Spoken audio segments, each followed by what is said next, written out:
अस्सलाम वालेकुम। वालेकुम सलाम। सर बताइएगा कितने दिन हो गए इस एहतजाज को? हमें आज तकरीबन 17वां दिन है। इस हुकूमत ने हमें जलील करके रख दिया है। हमने 20-20 साल नौकरियां कर ली हैं। 2004 से हम PRSP से PHF में 2016 में हम कन्वर्ट हुए हैं सर। तो अब 2025 आ गया, तो हमारी जवानी इधर ही चली गई है। हम ना तो रेगुलर हुए हैं, हमें साल का कॉन्ट्रैक्ट मिलता रहा है।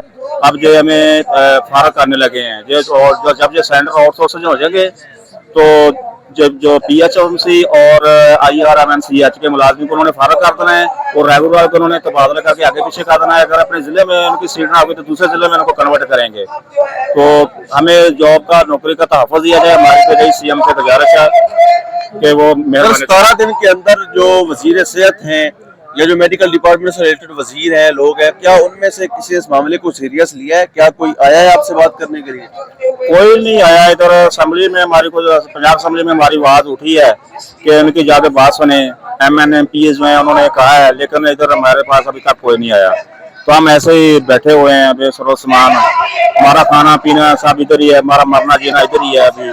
तो हम उस वक्त तक बैठे रहेंगे जब तक हमारी कोई बात नहीं सुनी जाएगी, आगे हमारी कोई बात सुनी नहीं जाएगी। तो हम इधर ही बैठे।